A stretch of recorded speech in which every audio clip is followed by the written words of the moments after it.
बिस्मिल्लाहिर्रहमानिर्रहीम। अस्सलाम वालेकुम दोस्तों, मैं गुलजान बलोच, आप देख रहे हैं मेरा यूट्यूब चैनल। दोस्तों, आज की इस वीडियो में बात करेंगे कि कोई ख़राब इन्वर्टर को आप किस तरह ठीक कर पाएंगे। बहुत सारी वीडियोस आपने देखी होंगी, बहुत सारी चीज़ें आपने की होंगी। तो आज की इस वीडियो में सिंपल और सादा तरीका आपको बताएंगे। तो सबसे पहले क्या करना है और किस तरीके से इन्वर्टर को ठीक करना है। तो बढ़ते हैं अपने वीडियो की तरफ।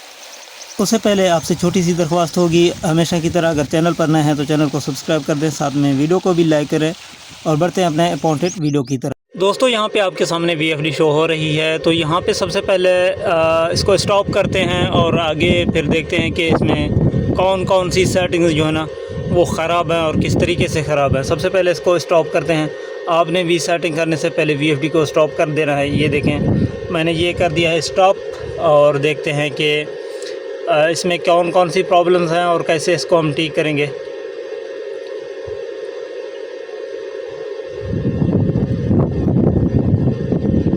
तो एक चीज़ तो यहाँ पे आपको देखने को मिल रही कि मुकम्मल ये स्टॉप नहीं हो रही। तो ये भी प्रॉब्लम जो है ना वो आपके सामने आ जाएगा। ठीक है, अब इसको मैं स्टॉप करूँगा तो ये रन और स्टॉप दोनों को एक साथ प्रेस करके, वैसे ये स्टॉप नहीं हुई।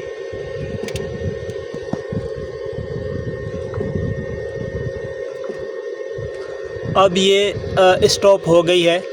तो आपने भी अगर कोई इन्वर्टर स्टॉप ना हो रहा हो तो प्लेटों की तार निकालने से पहले आपने ये तरीका करना है, जो कि रन स्टॉप दोनों को एक साथ प्रेस करना है ताकि ये ईज़िली स्टॉप हो जाए। अब अगर आप वहाँ से प्लेटों की तार निकालेंगे तो इन्वर्टर या मोटर में कोई नुकसान हो सकती है। ठीक है ना, ये तरीका आपने सीख ली होगी। तो अब इसकी बात करते हैं दीगर सेटिंग के हवाले से।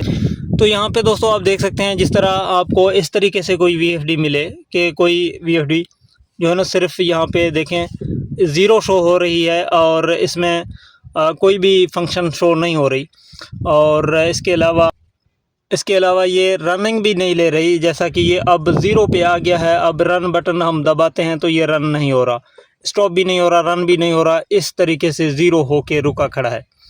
अब ये किस तरह आप ठीक कर पाएंगे। कोई भी किसी भी इन्वर्टर पे आएँ, ख्वाह वो ज़ीरो शो कर रहा हो या ना कर रहा हो, या इस तरीके से रनिंग में मसला कर रहा हो या ना कर रहा हो, तरीका जो है ना सबनी का सेम है, सबनी का सिंपल और सादा है।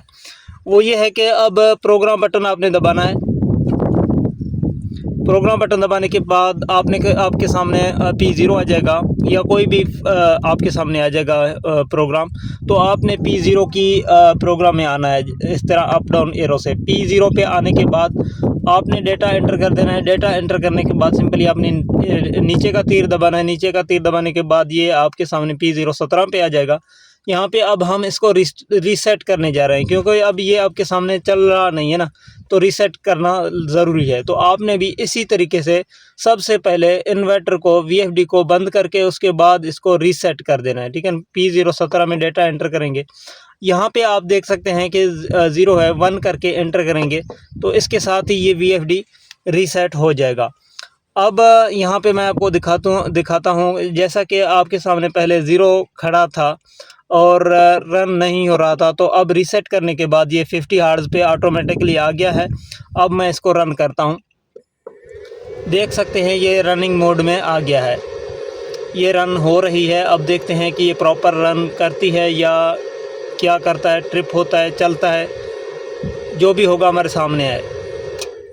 अब देखें, इसने रनिंग तो लिया है लेकिन अंडर वोल्टेज का ट्रिपिंग आई है। सेम इसी तरीके से आपके सामने भी ये ट्रिप कर सकता है। अब आपने कौन सी सेटिंग करनी है रीसेट करने के बाद, जैसा कि इसमें जो भी प्रॉब्लम थी प्रोग्राम के अंदर, तो रीसेट करने के बाद वो सारी तकरीबन ठीक हो गए हैं। अब ये रनिंग में तो आ गया है लेकिन ये ट्रिप कर रहा है। तो इसका भी आसान हल मैं आपको बताता हूँ। सबसे पहले तो जैसा कि मैंने यहाँ पे स्टॉप का RST का बटन दबा दिया तो ये ट्रिप हट गया हमारे सामने। अब मैं जाता हूँ प्रोग्राम में। अब जब प्रोग्राम में आप जाएंगे तो आपने PB की ग्रुप में आना है। अब PB की ग्रुप में आपने आके ये वीडियो आखिर तक देखें। मैं आपको चंद चीज़ें और भी बताऊंगा VFD के हवाले से, क्योंकि रीसेट करने के बाद बहुत सारी चीज़ें आती हैं और बहुत सारी चीज़ें मुश्किल में ला सकती हैं VFD को, क्योंकि रीसेट करने के बाद प्रोग्राम की प्रोटेक्शन वैल्यूज़ जो है ना वो इनेबल हो जाते हैं। पहले जब आप डिसेबल पर रखते हैं या कोई भी कारीगर रखता है तो रीसेट करने के बाद वो फिर से इनेबल हो जाते हैं। उसकी वजह से VFD में कोई और मुश्किल भी आ सकती है, जिस तरह कि मेरे VFD में अब अंडर वोल्टेज का फॉल्ट आ रहा है और कुछ भी इशू नहीं है, ठीक है ना। अगर आप किसी इन्वर्टर को रीसेट करेंगे तो उसकी इनपुट वायरिंग की वजह से या वापडा और सोलर की वजह से कोई इशू क्रिएट हो सकता है, सिंगल फेस 3 फेस होने की वजह से भी इशूज़ हो सकते हैं। लिहाजा वीडियो को लास्ट तक सुने। बेसिक सेटिंग के बाद मैं आपको चंद चीज़ें ज़रूर बताऊंगा। तो यहाँ पे PB पे डाटा एंटर करें। सबसे पहले जो आपने रीसेटिंग के बाद सेटिंग करनी है ना वो PB05 की करनी है। PB05 में क्या करना है ये देखें, आप यहाँ पे देख सकते हैं कि 000 है। तो आपने सिंपली इसको 50 हर्ट्ज़ तक लेके जाना है। बेसिकली ये डिक्रीज लिमिट होती है फ्रीक्वेंसीज़ की, जो कि गिरने का गुंजाइश अगर 0 आप रखेंगे तो अंडर वोल्टेज का ट्रिप जिस तरह आपके सामने आ रहा था तो यही आएगा। अब इसका काम ये है कि आपको ये अंडर वोल्टेज का फॉल्ट आपका जो आ रहा था VFD पे 50 हर्ट्ज़ करने पे वो नहीं आएगा, यानी कि UU का फॉल्ट सिंपली हम कहते हैं इसको। तो डेटा एंटर करते हैं। ये सेटिंग हमारी हो गई है सेव। PB05 हमने 50 हर्ट्ज़ पे करके डेटा एंटर किया है। अब दोबारा मैं इसको रन करता हूँ, क्योंकि ये एक ख़राब इन्वर्टर की बात हो रही है। तो ख़राब इन्वर्टर की सेटिंग हम इस तरीके से करते हैं। सबसे पहले इन्वर्टर पर आते हैं तो उसको रीसेट करते हैं। रीसेट इस वजह से करते हैं, ध्यान से सुने, रीसेट इस वजह से करते हैं। अब देखें रन नहीं हो रहा था, हमें तो पता है, बहुत सारे कारीगर ऐसे हैं कि जिनको पता है कि ये रन क्यों नहीं हो रहा है, कैसे नहीं हो रहा है। मुझे तो पता था कि इसकी लोकल रिमोट का फंक्शन जो है ना ऑन है, यहाँ पे बत्ती भी दे रहा था, लेकिन लोकल रिमोट में रीसेट के बगैर भी इसको ख़त्म कर सकता था। लेकिन आपको सिखाने के लिए, आपको समझाने के लिए मैंने रीसेट किया है। इसका फ़ायदा आपको ये होगा कि लोकल रिमोट हो चाहे और फंक्शन सेटिंग की थ्रू ऑन हो, तो रीसेट करने के बाद VFD नॉर्मल हो जाता है। तो इस वजह से मैं ये सजेस्ट करता हूँ आपको कि आपने रीसेट लाजमी करना है, ठीक है भाई। तो इस वजह से रीसेटिंग से बहुत सारी प्रॉब्लम जो है ना ठीक होती हैं। तो इस वजह से नए जो दोस्त इसका काम सीख रहे हैं, जो नए दोस्त हैं, उनको इसकी बहुत फ़ायदा होगा रीसेटिंग का, क्योंकि वो तो नहीं जानते कि लोकल रिमोट हम कहाँ बंद करेंगे। तो वो रीसेट का सहारा ले सकते हैं लोकल रिमोट को बंद करने के लिए। ये तो एक मिसाल है लोकल रिमोट का, लेकिन ऐसे सैकड़ों फंक्शन और प्रोग्राम और चीज़ें हो सकती हैं कि VFD को मुश्किल में डालती हैं। तो आप उसको रीसेटिंग के थ्रू हल करेंगे। हालांकि आपको पता नहीं होता कि डायरेक्टली उनको कहां पर बंद करना चाहिए, ठीक है। तो यहाँ पे मैंने रीसेट इस वजह से किया। तो रीसेट करने के बाद सिंपली मैंने आपके सामने PB05 की सेटिंग 5000 पे किया है, या 5000 कह लें या 50 हर्ट्ज़ कह लें, 50,00 पे किया है। तो अब मैं रन करता हूँ इसी एक सेटिंग करने के बाद। तो आपने भी सेम इसी तरीके से रीसेट करना है। रीसेट करने के बाद अगर कोई और इशू खड़ा नहीं हुआ, जैसा कि POFF वगैरह या SP0 का, तो आपने सिंपली इसी तरीके से PB05 की सेटिंग को 5000 पे करके डायरेक्ट VFD को रन कर देना है। अब यहाँ पे प्रॉब्लम ये है कि देखें वेरिएशन ज़्यादा है, 30 से 33 तक जाता है, ठीक है। तो इसका हल ये है कि PB04 में आ जाएं। आपने पहले PB05 की सेटिंग मैंने आपको बताई, अब PB04 में आ जाएं। यहाँ पे 10% बढ़ा दें। अगर 3 पॉइंट का वेरिएशन है 10%, अगर 4, 6, 5, 7 पॉइंट का है तो 15%, 20% भी आप कर सकते हैं। जैसा कि नॉर्मल रीसेट के बाद 80 पे होगा, आपने इसको 90 या 100 पे करना है वेरिएशन की सूरत में, अदरवाइज़ नहीं करनी, ठीक है। तो मैंने यहाँ पे 90 पे कर दिया है। अब जो वो वेरिएशन थी स्टेबल हो गई है, तकरीबन 30 से 33 हो रहा था, तो अब 33-34 हो रहा है। अब इसको भी ठीक करने के लिए हम इसको मज़ीद बढ़ाएंगे, 5% और बढ़ाता हूँ। पहले 80 पे था, 90 पे किया, अब 90 से 95 करता हूँ। तो अब देखें ये इसकी एक फ्रीक्वेंसी बढ़ भी गई है, 34-35 हो रहा है, लेकिन वेरिएशन कदरे कम हुई है, तकरीबन ना होने के बराबर है। अब इसका सेटिंग जो है ना क्लियर है। अब इसी इन्वर्टर को मैं अगर इसी तरीके से छोड़ दूं तो ये ठीक भी है, क्योंकि ये स्टॉप में पहले प्रॉब्लम कर रहा था, यानी कि स्टॉप मुकम्मल नहीं हो रहा था। तो अब आपके सामने मैं इसको स्टॉप करता हूं। अब रीसेट करने के बाद ये वाली प्रॉब्लम भी हल हो गई कि स्टॉपिंग में प्रॉब्लम कर रहा था, तो ये अब स्टॉप भी इंशाल्लाह हो जाएगा। यानी कि 2 फ्रीक्वेंसी पे आके अटक गया था, मैंने 2 बटन का सहारा लेके इसको बंद किया था। तो अब ये ईज़िली खुद ब खुद बंद हो गया है, ठीक है। अब जो कि मैंने आपको कहा है शुरुआत में कि आपने वीडियो लास्ट तक सुननी है और इसके मैं आपको चंद चीज़ें बताऊंगा इसके बारे में। तो वो ये है कि अब जब रीसेट होगा ना, तो इसकी चंद चीज़ें मैंने आपको कहा है कि इनेबल होंगी। चंद चीज़ें डिसेबल होंगी।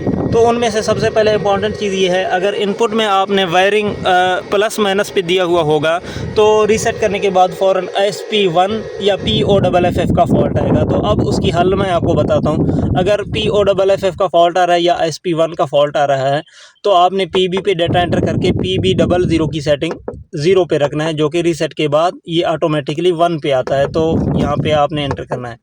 एक चीज़ तो ये हो गई POFF के हवाले से, SP1 के हवाले से, ये चीज़ तो आपकी समझ में आ गई है। अब दूसरी चीज़ इसमें ये होगा कि आउटपुट में अगर यहाँ से आप सिंगल फेस कोई चीज़ चला रहे हैं, 2 तारें आप ले रहे हैं, तो इसमें फिर ये होगा कि आप चलाएँगे तो SPO का फॉल्ट आएगा, जो 5P0 भी कहा जाता है, SPO भी कहा जाता है, SP0 भी कहा जाता है।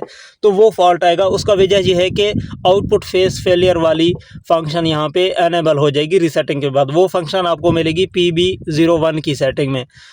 तो PB01 की सेटिंग में आप जैसे एंटर करेंगे, यहाँ पे आपको 1 मिलेगा, तो इसको आपने 0 कर देना है। इसको आपने 0 तब करना है जब आप आउटपुट सिर्फ 2 तारें यहाँ से ले रहे हैं। अगर 3 तारें आप ले रहे हैं तो इसको आप 0 नहीं कर सकते। खुदा न खास्ता SPO या SP0 का फॉल्ट आ भी रहा है तो उसको आप फिर अपने तार को चेक करेंगे मोटर तक और इसको ठीक करेंगे। यहाँ पे इसकी प्रोटेक्शन बंद आप नहीं कर सकते। इसको बंद आप तब करेंगे जब आप यहाँ से सिर्फ 2 तारें ले रहे हैं, ठीक है। तो आपने यहाँ पे 0 करके एंटर कर देना है सिंगल फेस चीज़ों के लिए। तो SPO का फॉल्ट वाला मसला भी आपका हल हो जाएगा। ये इंपॉर्टेंट चीज़ें होती हैं, इस वजह से मैंने कहा कि आपने वीडियो लास्ट तक सुननी है ताकि चीज़ें आपकी समझ में आ जाएं। बाकी दीगर जो रीसेट के बाद जो है ना प्रॉब्लम्स आने थे तो वो मैंने आपके सामने रखे हैं। यानी कि सबसे पहले अंडर वोल्टेज का फॉल्ट आया था आपके सामने, और दूसरा इसमें वेरिएशन का इशू आया था, यानी फ्रीक्वेंसी फ्लक्चुएशन ज़्यादा कर रही थी, और तीसरा मैंने आपको यहाँ पे मिसाल के तौर पर समझा, यानी कि SPO या POFF या SP1 का जैसा कोई सूरत हाल बन सकती है।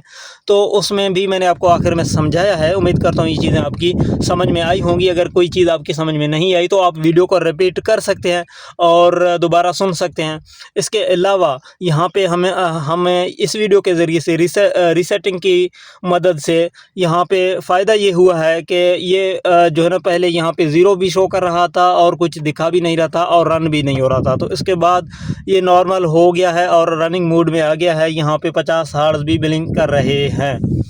तो PB04 के हवाले से जो वेरिएशन कंट्रोल करने के लिए मैंने आपको समझाई थी कि आपने बढ़ाना है, यानी कि 80 से 90, 90 से 95, 95 से 100, 100 से 105, 105 से 110 तक वेरिएशन कंट्रोल में होगा।